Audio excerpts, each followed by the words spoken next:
Hello, I'm Derek Wheatley, and welcome to episode 8 of the Wheatley podcast. I hope you're all doing alright out there, and thanks for listening in and the support that I've received over the last while and the last week. We are all in kind of a very weird situation at the moment. I hope we're doing the whole social distancing and kind of keeping that in check, most importantly. But I hope we're looking after each other, the ones we live with and the ones we don't, keeping in touch with them, keeping in touch with our own mental health as well. Keep checking in on that, because it's something that can kind of creep up on you without you knowing, and then it's just bam. That's what happened to me, I suppose, in obviously different circumstances than now. But it's good to just check in on that once in a while, and to follow what people are telling you and what the experts are telling you as well, and do your hobbies and carry on as best you can, I suppose. Thanks very much for also on Saturday we did our first live segment, I suppose you call it, on Facebook. A few people tuned into that, which was really good. A few people watched the video afterwards. We'll probably do that maybe once a week, maybe on a Saturday, or a Sunday, one over the weekends. And I don't know, maybe I won't do a mental health thing then. I'll cover maybe things I've been watching, or any recommendations John may have of music he's listening to, maybe films we've seen, things like that. So something maybe a bit lighter just during these kind of rocky times. It's no harm to move away from the subject once in a while, the subject we're all talking about. So this week it's going to be questions from, well, obviously listeners, people we know. It was probably more work went into this than did the last few episodes, and it's really because if you take, for example, our last episode was kind of a mixed bag of stuff, because I was kind of, I had 2 or 3 days to kind of sort it out, and I didn't really have any idea what I was going to touch on. So I touched on a lot of different things. But when I worked with the people who have been on, I obviously have to write the questions and craft it around their lifestyle and their mental health and whatever they are into. And it's a couple of pages of notes that I make, and then obviously it depends on what they tell me and what they say, and then I can kind of turn the conversation another way to find something else out. So the notes aren't really extensive, but obviously in this one, where I wanted it to be questions, I wanted the answers to be truthful. I wanted to have some sort of research done for the mental health side of things, but then on the kind of more fun side of things, I had to kind of think about some stuff, and as we go, I can kind of fill you in, I suppose, a bit more on that of what I had to do to get to those answers. So I guess we'll start with the first question from Paul, who, a little background about Paul. I hung around with him when I was in my teens and early 20s. When I was in Athlone, there was a group of us. We actually were in Florida for 9/11, and my mother lived in Florida at the time, and she had travelled to New York for the, I think it was like 2 or 3 days or something like that. But I remember she rang me that morning. I was in bed, and she said, "Don't panic, turn on the TV, I'm alright." And I immediately start panicking, and then there was smoke coming from one of the buildings, and obviously then we saw the second plane hit, and the world changed. And it just reminded me, when Paul asked this question, of something that was kind of times that were just so odd for us. I think we didn't really know what to do. I think we just got really hammered that night, not really knowing what else we could do about it, and my mum was obviously worried in New York and things like that. So Paul sent us that's a roundabout way of telling you who Paul is. But Paul's question is, what exactly is anxiety? Is it fear of what's about to happen, tension caused by circumstances, or something else?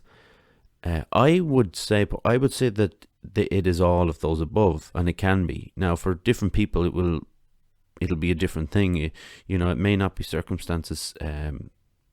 Past circumstances, we'll say, for instance, may have nothing to do with it for some people. But then for me, I kind of, it got me thinking about this, the past circumstances. And, I was hanging around with a group of people, and I was the youngest by a couple of years. it was kind of, there was a free rein on, throwing a dig at me, or swinging a boot at me, or, calling me a name or something, because I was the youngest. Now, obviously, I, like all young lads, want to be part of a group, and we'll put up to a certain extent, especially when we're young, we'll put up with that, just to be in there. And it went on a lot, and I often think now, was that a contributing factor? Because you're constantly living in your nerves. If you're in a group where you're supposed to be safe, like a group of friends, like say I had a group of friends in Dublin of my own age, and we went to school together and stuff, and there was a safety in that group, but in the other group it wasn't the same thing. And I do think that maybe I was living a bit on my on edge, and that could be part of it, but it may not be. But it makes sense to me that it would be, that the alpha of the group allowed not all the people in the group, but one or two in the group to have free reign of just like hitting me a dig, or if they were angry, or their parents had annoyed them or something, you just get a little slap, like nothing ridiculously violent, but just enough to kind of always have you on edge. I also think that there's also tension in what the future holds. Because obviously we're all worried about the future, and I'm not just talking about now. I'd say just in regular times, I suppose I'll call them, right? Everybody has, a bill to pay. They have a car, they have to fuel, or they get phone credit. They've got maybe a family to feed.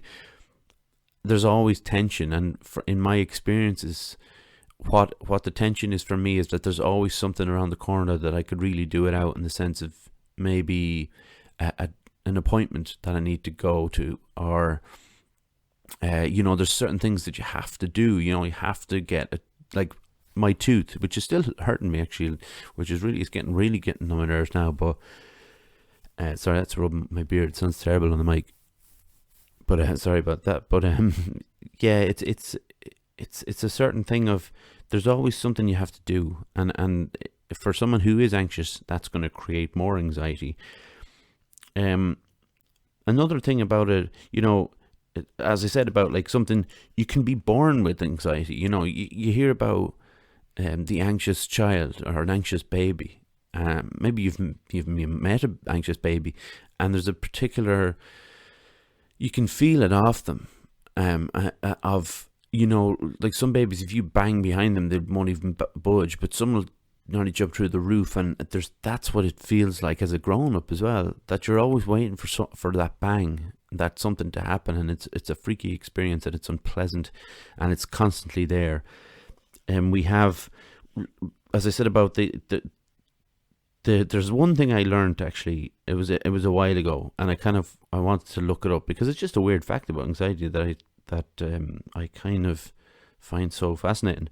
Right, your mother. There's one thing that your mother may have done when she was pregnant with you, is that she ate too much licorice. Right. So I know this is weird, but right, there's a barrier in the placenta and the fetus, to prevent exposure to the stress hormone present in the mother's blood. I'm reading this because I want to get it right. The barrier can become ineffective if the mother is subjected to extreme stress, or if she eats a ton of licorice. This is a piece, Jonathan Seckel, a professor in the University of Edinburgh. There was, a number of certain aspects that could be reason to suggest that babies can be born with anxiety present, because either predisposed to it, or something that the mother may have done. And not, obviously, I'm not talking about smoking or anything like that. I'm talking about like licorice. I'm talking about little things like that. So I try to work out, Paul, for me, I think it's a bit of maybe remove the part about the nervous baby thing, and I'll ask my mother about the licorice, I suppose. But there was I would say that there's definitely a sense of, there's the tension caused by past circumstances is definitely one thing. Fear of what's about to happen is a huge thing as well. And what exactly is anxiety? It's there's nervousness and there's anxiety. And nervousness is, if you're, like I talked about this, you're playing a concert in front of people, you have to talk in front of a crowd. If you're put in a really unusual situation that you're body instinctually reacts to it, and it's just not only a feeling but a physical sensation. The anxiety is that by 10, but it's a brutal mishmash of just being nervous about something and absolutely fearful of something. So I hope that can answer your question there, Paul. And thanks for asking it. We've got Anne's question. Anne, who I live with, my housemate and landlord, doesn't matter. So she asked, if you could take one moment of your life to paint and preserve, what would that be? Okay, so I got to thinking immediately. I started thinking of negative things, and that's my way. And I said that to her, and she said, you can't have negative things, it has to be a positive thing. So I was out running there on Monday, and I was getting all these thoughts, and I was going, yeah, that was good. And then I realized that I had two. So, but one is that the standout. The honorable mention goes to, I was in Florida, over visiting my mum with my girlfriend of the time. And there was one moment where we went down to the beach close to my mum's home. And we were sitting quite back from the ocean, and kind of more towards the kind of grassy dunes at the back, if you know what I mean. And I remember it wasn't roasting, but it was warm and completely blue sky. And I was just there with the girl that I was in love with, and I thought, like, you always think I was gonna marry her eventually, that kind of thing. And there was just something in that moment, that stood out as something pretty special. But then I thought of another moment, and this involves my good old friend Owen Weldon. Welly, how you doing? Lives in Canada at the moment, and we went to Slane one year, and it was the year Robbie Williams was playing, and we lost each other at the entrance. And I was alone for the whole day. I didn't see him for the whole day, but we were staying in his uncle's kind of shed with just boxes and boxes of eggs. He's obviously a farmer, and the following year we were supposed to go, and something happened. I can't really remember what, but there was a group of 4 of us. 2 of the lads weren't around, so me and Welly were sitting in the back garden. We were having a couple of smokes, not just cigarettes, and having some beer.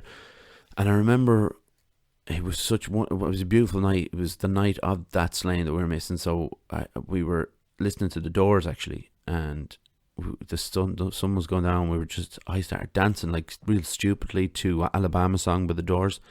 Show me the way to the next whiskey bar.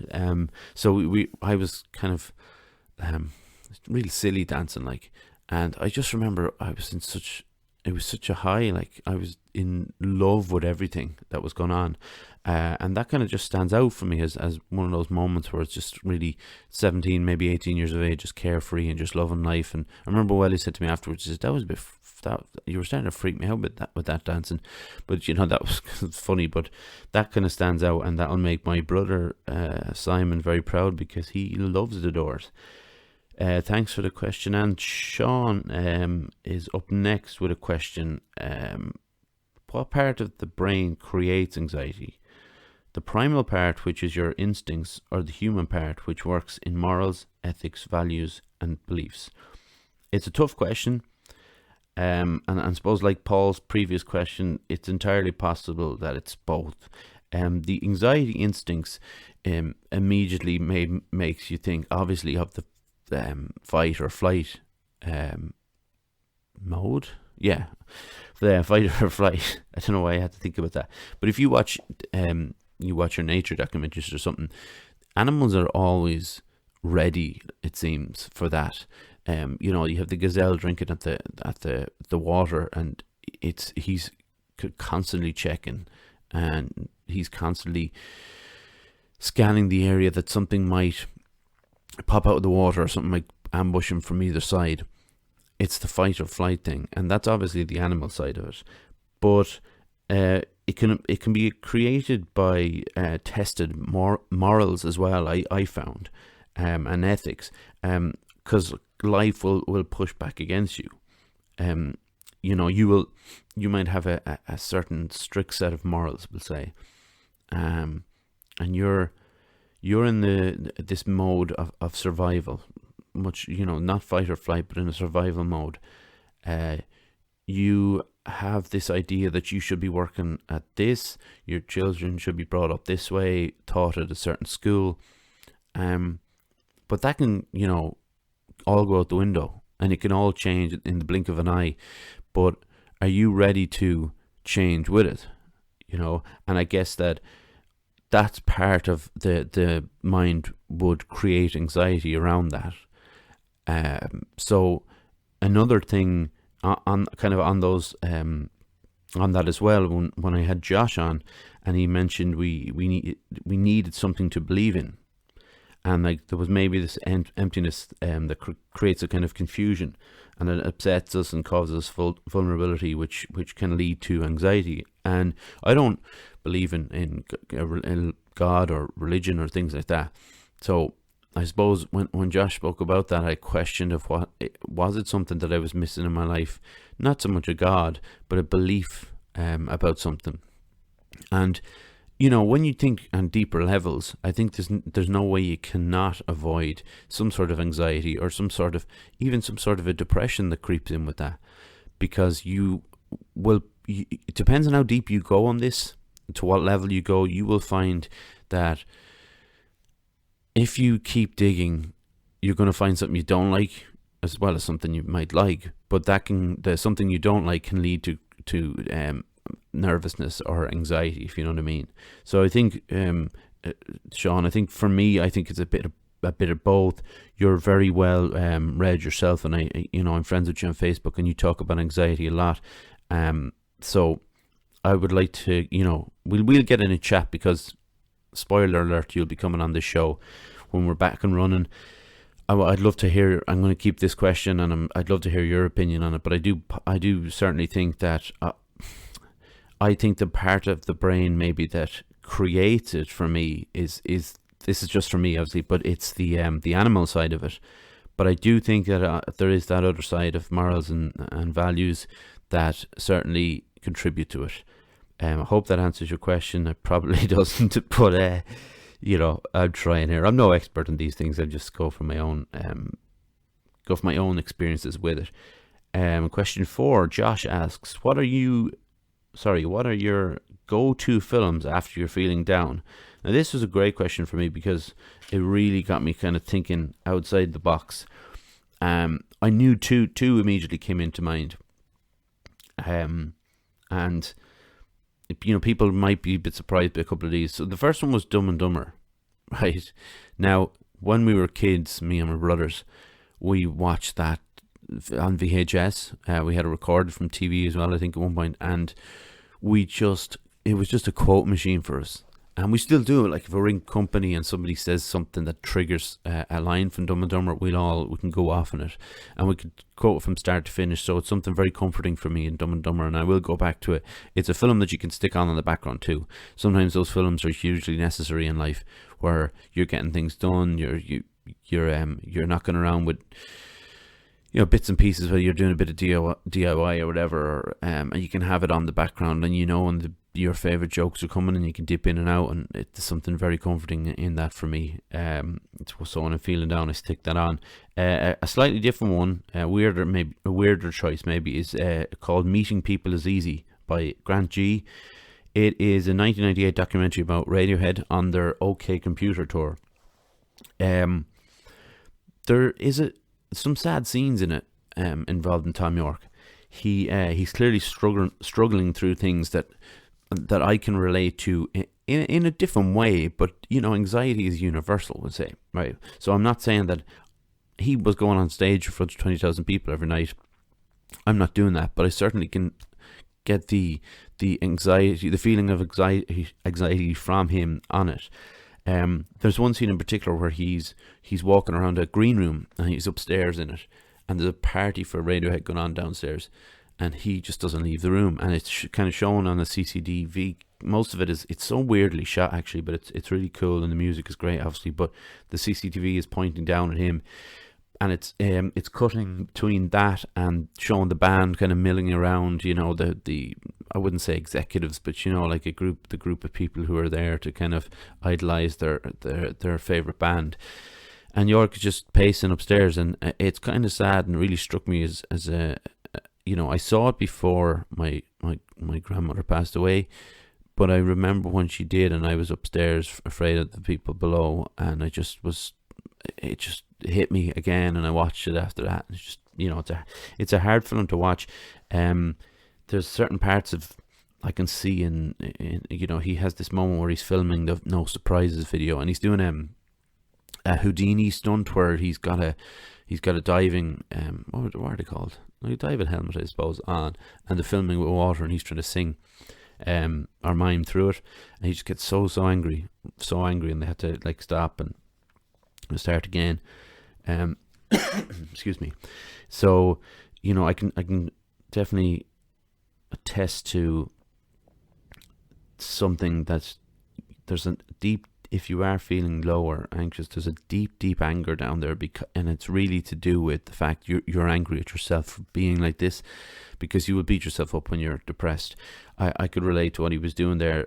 He talks about breaking up the band at one point. There's one scene, it's so weird, when he walks up to a nightclub or something, or maybe it's not even a nightclub, it's a bar, and the guy at the door asks him a question, and he says Radiohead after party, and the guy turns around to go in and check, and Tom York just turns around and leaves, and it just seems like he wanted that reason. He was desperately wanted the guy to tell him to leave, but he just walks back and gets back in the taxi, and some guy is shouting back at him, "Hey Radiohead, hey, what is it?" He says something like "creep, dickhead," or something, real, benign or whatever. But it's you see just this lonely guy maybe going through something he obviously had never gone through before, and his band are just about to kind of become one of the biggest bands in the world, and he just has to kind of grind it out with the other bandmates, and without being able to describe exactly what he wants or what is wrong with him.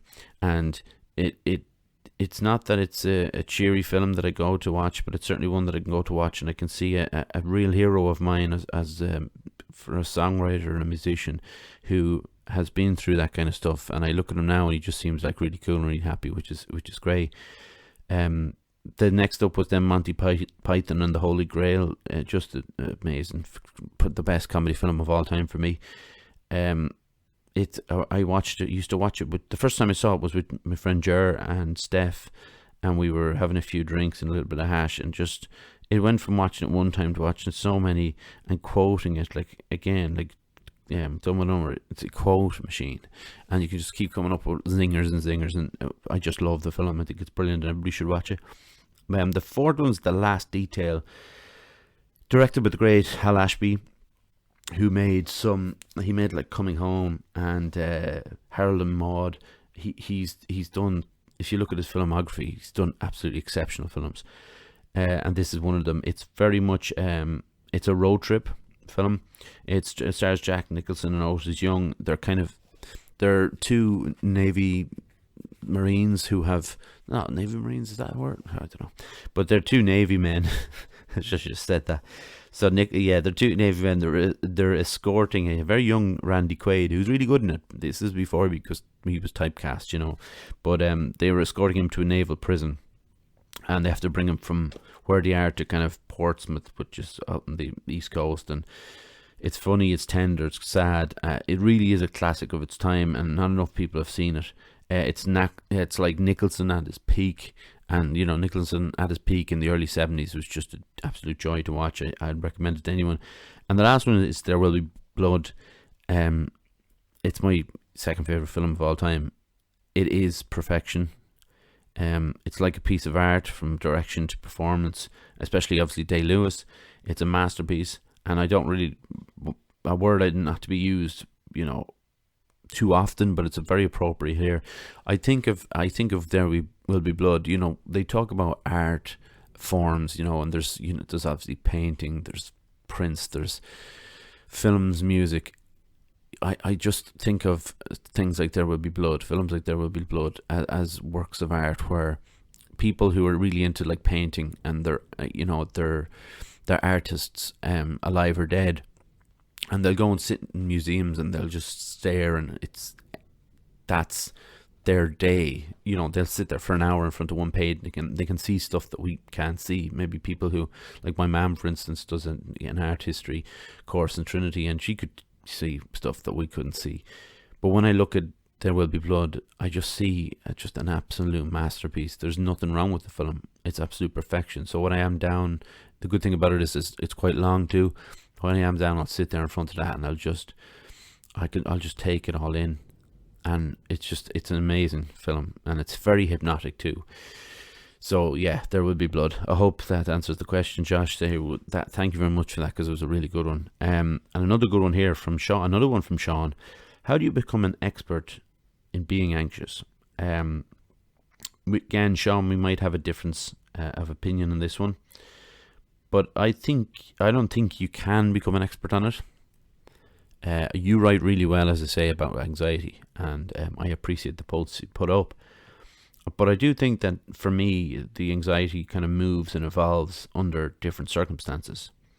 I can never seem to kind of pin it down as such, in that, there's some circumstances that I know I'm going to be anxious in for a fact. But then there's ones where it's just like, oh, why am I anxious here? You feel in your chest, your stomach, or your shoulders, wherever it is you feel it, your anxiety brewing.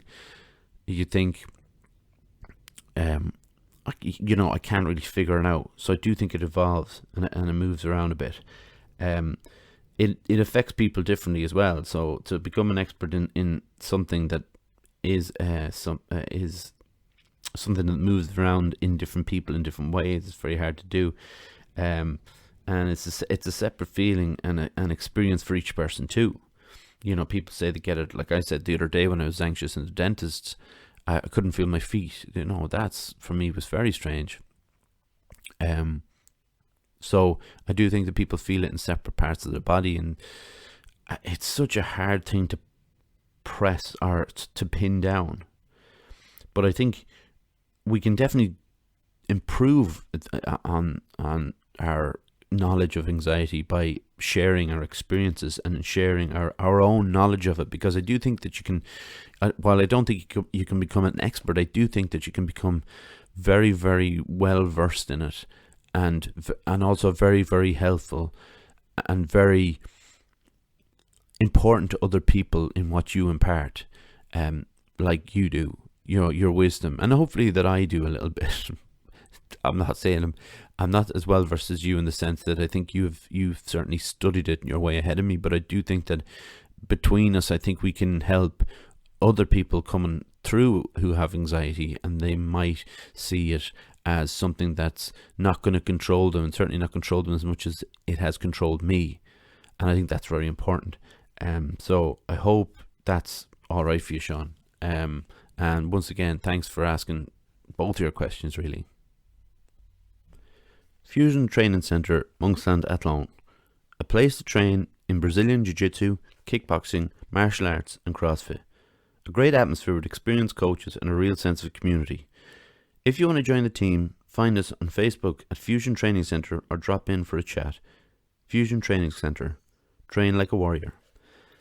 Obviously, Fusion is closed at the moment. I know that I'm missing it terribly. I know that the other guys are as well, and I know that Martin is missing the crack and the people coming in. So let's hope, keep our fingers crossed, and let's keep our distance from each other, and maybe we can get this back open as quickly as possible. My next question is from my mammy. Thanks very much, but it's actually a really good question. So it's: name 5 people, alive or dead, who you would like to come on the podcast, and 1 question you would ask them. Okay. First, John Lennon. I would ask him, who was the walrus? Right, because he literally wrote I Am the Walrus. It's a Lennon-McCartney composition. Lennon wrote it. Excuse me. So that was fine. So then I wouldn't have to ask the question if that was left there. Then he writes a song on the White Album called Glass Onion, where he says the walrus was Paul. So I kind of was like, well, who was the walrus? Now, there are claims, and I pretty much, I'm almost 100% that these are true, that he wrote The Walrus is Paul. For those dudes that are, and a lot of people still think it, and there's documentaries about it, that Paul McCartney died in a motorcycle accident in 1966. The Beatles went out and found this fella who looked exactly like him.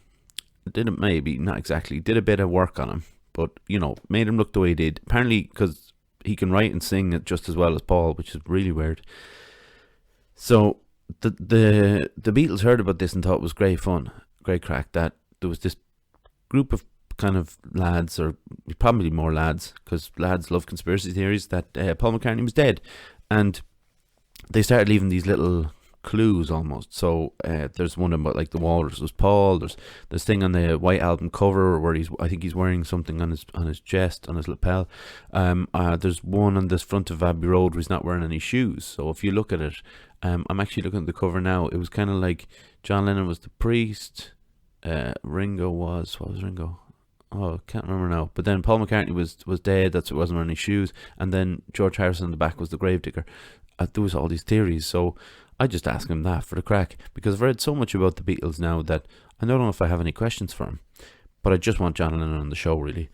Number 2 will be Marlon Brando. And the question will be, why didn't you learn your lines? When did you stop? Why did you stop? Why did you make poor old Robert Duvall in the Godfather film stand there, covered in lines?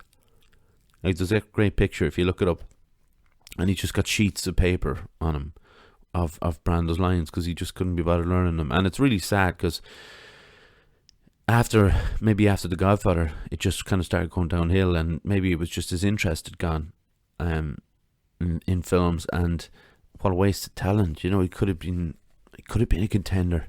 But yeah, I'd have Marlon Brando on. Next person will be Hattie McDaniel, right? Hattie McDaniel, for those who do not know, was the first black person to sing on the radio. She sang in 1930.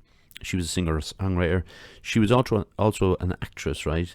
So she was the first black person to win an Oscar. In 1940, she won for her role as the maid named Mammy in Gone with the Wind. So her name gets called out, and she has to come from the segregated area in the arena, or sorry, not the arena, but in the hall, the segregated area, to go up there. And she gives an eloquent speech. And I'd just like to ask her, where did you get the poise and the dignity, to find the strength and the composure to rise above racism in Hollywood and America? Someone who was constantly breaking barriers, but was still seen by white people as a lesser human being, So I'd love to have her on. Next up, Kevin Carter. He's a South African photographer, for those who don't know, and he won a Pulitzer in 1993 for a photo he took in Sudan. A year after he took the photo, he took his own life, and it was because of the photo that he did it. The photo is, like I said, taken in Sudan, and it's of a young, starving boy. It's hard to tell what age he is, maybe 5 or 6, and he's crouched down. He's the backstory, he's walking from village to village, and in the background there's just a vulture sitting there, and he looks about the same size as the boy, and he's just waiting, because that's his instinct, or her instinct, is to wait for this child to pass away. So and I saw this photo in an Irish Times or Sunday Times magazine years and years ago in my dad's house.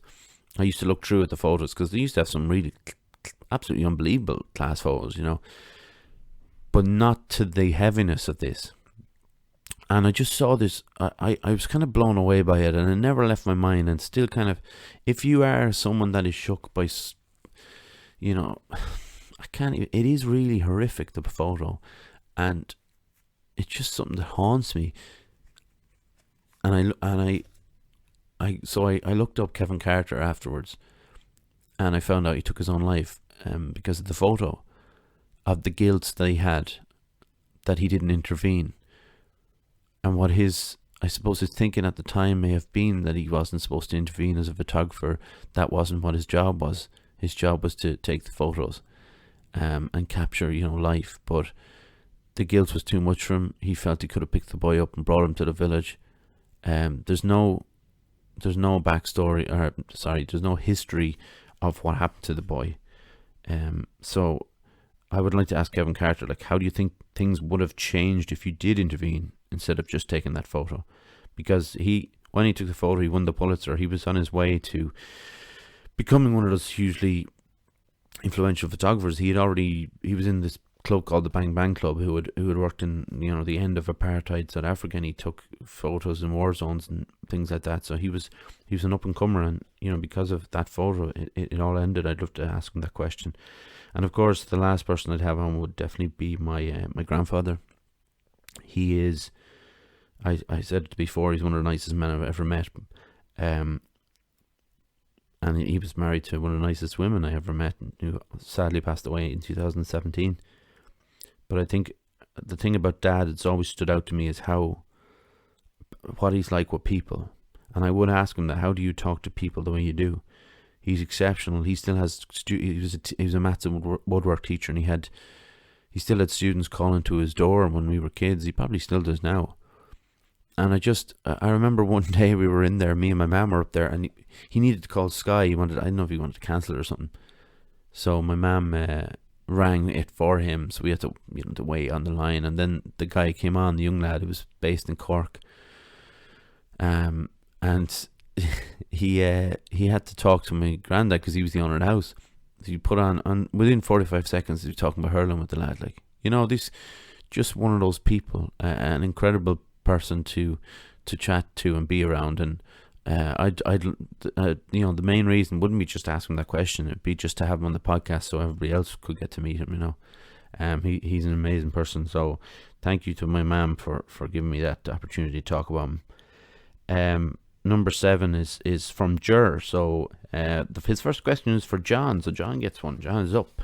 So obviously I sent this on to John, and it was, what do you do for your day job, and where did you meet Derek? So John sent me, I'm a graduate software engineer, and I work as a kids and adults jiu-jitsu coach in Fusion. I met Derek in Fusion in 2017, noticing his natural ability instantly. He didn't say that, I put that bit in. And we got on really well. I found his blogs very interesting, so when he mentioned a podcast, I said I'd do anything to help.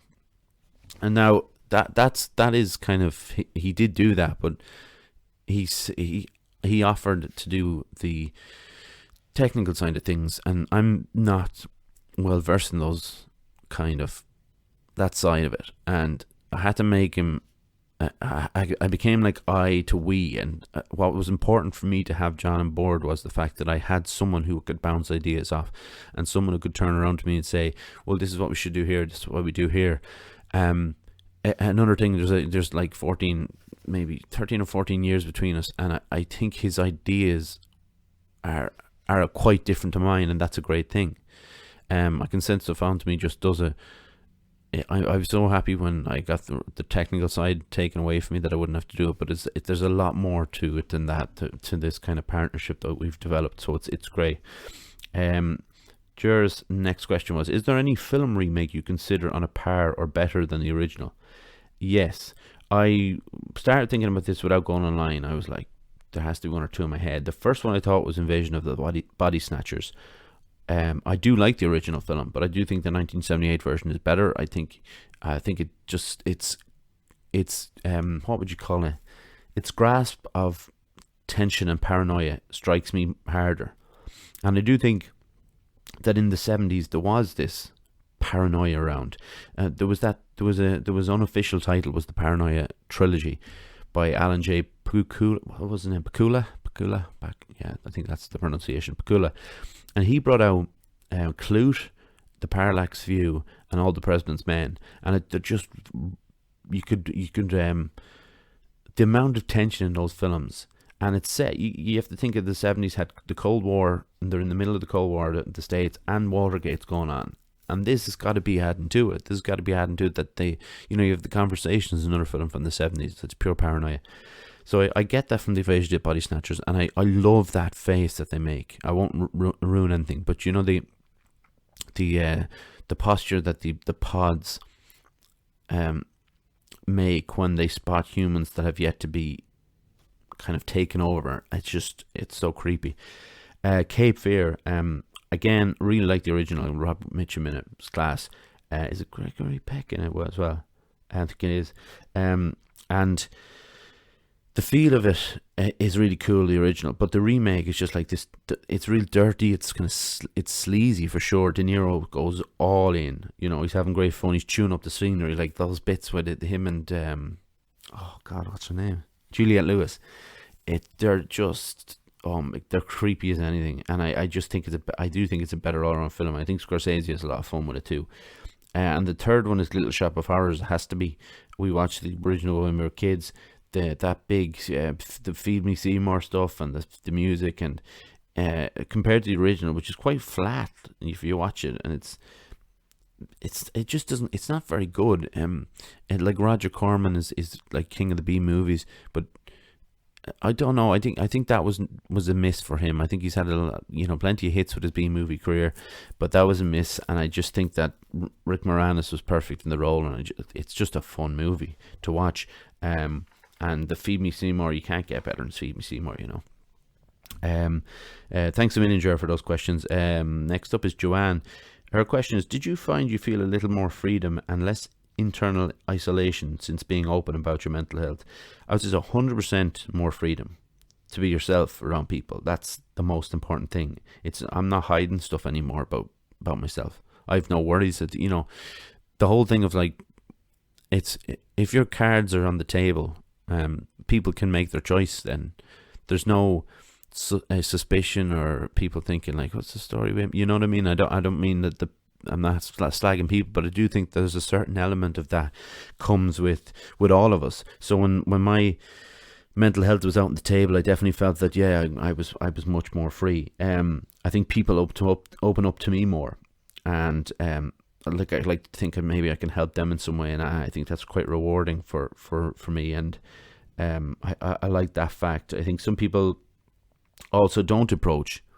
And sometimes that's good, you know. You don't need everybody approaching, and you know what people are like. Sometimes you're like, oh God, you see someone, and you're not being cruel, but you just, you know, you're thinking, oh, it's not the day for this, you know. And they don't come, and I realized that some didn't, and I remember after people in the town who I used to work with before I really started writing blogs and stuff and came out of how bad my mental health had gone. There was like, you know, some rumors passing around, and I remember this guy I used to work with, and we got on fine, but he tended to be one of those people he'd be talking to your face, but then someone would leave the group and he'd be slagging them off. So you know he's doing it to you as well if he's doing it to everybody else. So it was just, you know, it's just had to work with him. But I remember I heard back that he was telling people that I had gone loony, and that was the word that was relayed to me anyway. And it kind of devastated me, and it wasn't because it was him, because, you know, whatever about him. It was more about, this thing had been almost taken out of my hands, I felt. So you feel that what you should do really is to make the choice yourself, to go out there and say, this is how I feel. I have anxiety, I'm bipolar, I've got OCD, I'm just struggling sometimes, and sometimes I don't want to talk. And that's another thing. Part of my thing is like, if the phone rings, I'm scared. It scares the life of me. I don't answer. I don't talk to people on my phone, with the exception of my parents and my grandfather. And, you know, people think that's weird. But now I'm like, well, yeah, of course it's weird. Lots of stuff I do is weird. You got to kind of deal with it. The isolation is something that persists and can kind of rear its ugly head from time to time.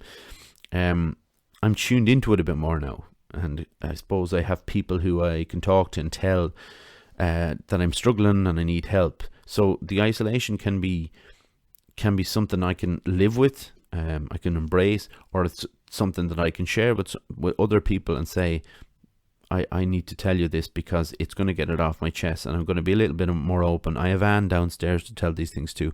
She's really cool. I tell her this.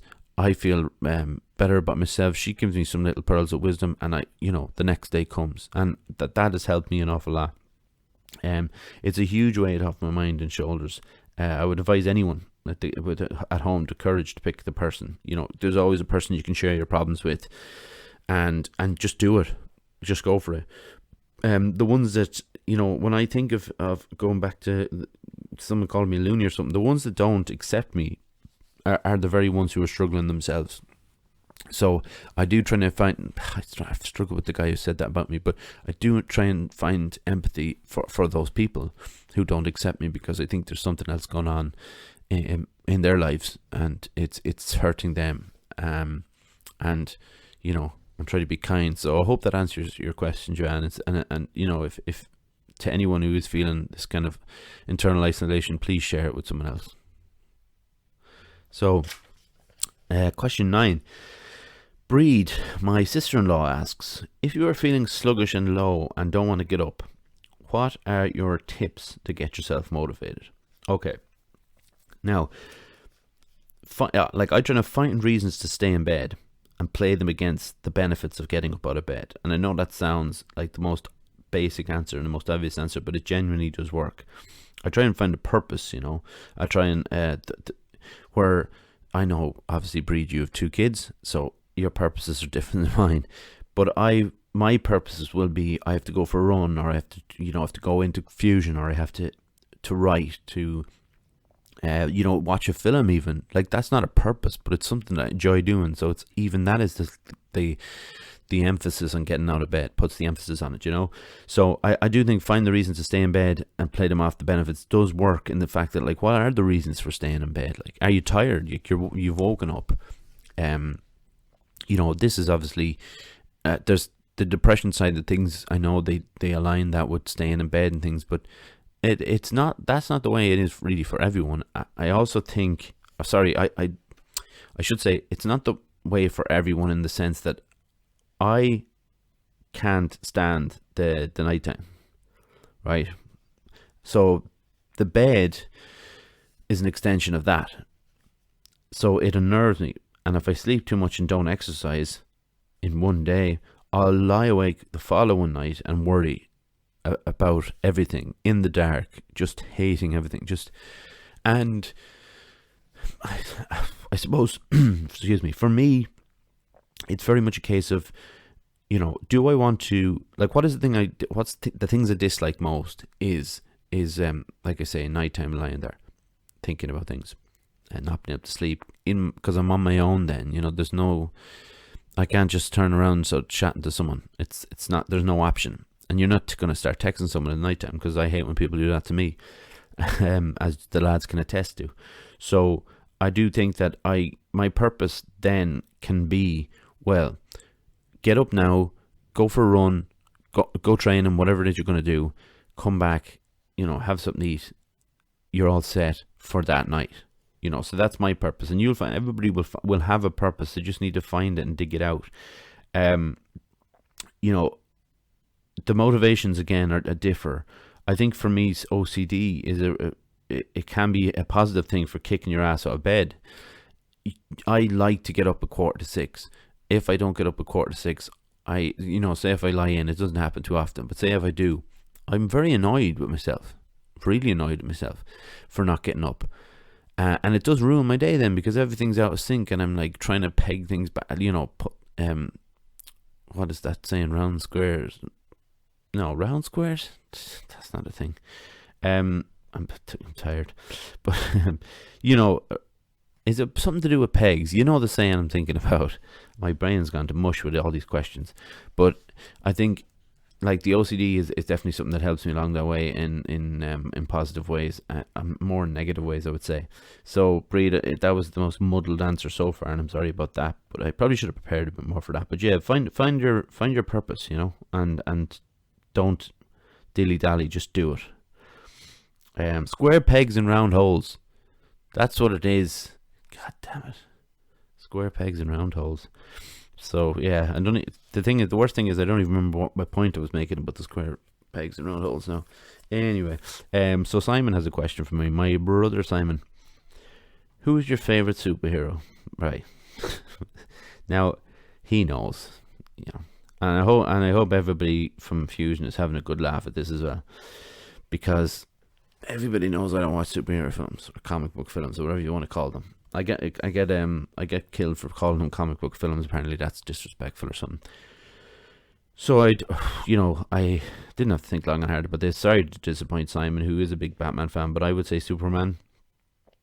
When I was a kid, we saw the films, and there was that one thing that always stuck in me. I don't know what number of Superman it's in, but there's an earthquake, and Lois Lane's car gets, I think it's her car or her something gets stuck down at like a crack in the earth, and I think does she die in it, or she get really badly injured? I can't remember, but something really bad happens. So Superman decides, oh, I'm gonna go up there and I can make the world. I can turn it on its axis the other way, so it can reverse time.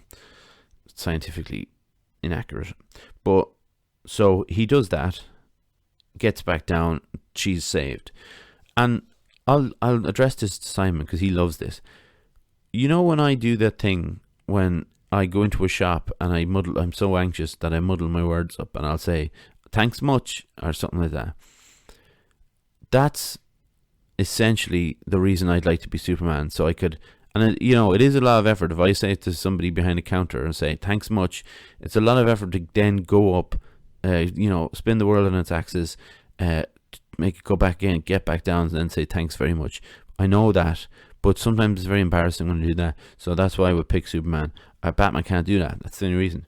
Hope that answers your question. Breed has another question for me, and it's quite, actually, she's got 2 more questions. Breed got 3 questions in. Explain what you do for an hour in CrossFit. Okay, well, basically, you'll have the warm up, which is maybe a couple of minutes on the bike, couple of minutes on the rower, couple of minutes skipping, 3 rounds of skipping at 3 minutes, things like that, right? Then you do your stretches. You obviously stretch the muscles that you'll be using, whether it's in your legs, your hamstrings, your calves, whatever, or if it's your arms, your chest, your back. Then you have the day's scale. It might be, lift your max weight on a deadlift, and do it right up to your max rep. So 1 rep of whatever it is. It could be pull-ups. Whatever the skill is, it's something. The other day, like we did the what are they called, negative push-ups. They were for the home CrossFit stuff, which was pretty cool to do, and they're tough, and then after that you'll do the workout of the day. So if it's 20 minutes, you've got box jumps, kettlebell swings, pull-ups, sit-ups. That might be, maybe do 10 10 10, something like that. Or you'll do it could be involve the weights as well, like whether it's like clean and press or something, and then you've got something, maybe burpees over the bar, things like that. So there's lots and lots of stuff in CrossFit, which is probably the reason a lot of people stay interested in it, because it's constantly changing, and obviously people are looking for the personal best. So after you do the workout of the day, you do your warm down, and that pretty much brings you up to the hour. And it's, if you're thinking of doing it, you should. It's cool. It's, come into fusion with me, sure. And that means if you come in, and then it's another customer, the podcast would have got you. So might be due something at that stage. I'll have a chat with Martin about that, John. So if you could, Braid's third question, if you could have been anything, what would it be? I'm going to go chronologically here, because obviously our wants change with time. First, footballer. When I was like, a kid, I wanted to be a footballer right up till I was about the age of 11. And all of a sudden I wanted to be a basketball player, because, there's so many Irish basketball players over in the NBA. I even got a hoop in the backyard. I wasn't even that good at it. It was just, I just really liked it. I liked the stats. I used to get magazine in Clark's News Agents and Swords, and they used to give me the Slam Dunk magazine, and it was just full of stats. I used to, once a week I get it, or once every 2 weeks, sorry, and I used to love it. Then a musician, I think that was as soon as I started playing guitar, really. I really wanted to be a musician. I was playing bass for a band when I was like 14 or something like that. Then I wanted to be a writer after I realised, my songs aren't good enough to be a musician. I'll just have to settle it down when writers kind of, it's mentally strenuous, but physical wise, it's not too bad. It doesn't take too much out of it. You don't have to go on tour. You do it as a musician, And what now, I suppose, is I'm not sure anymore what I want to be.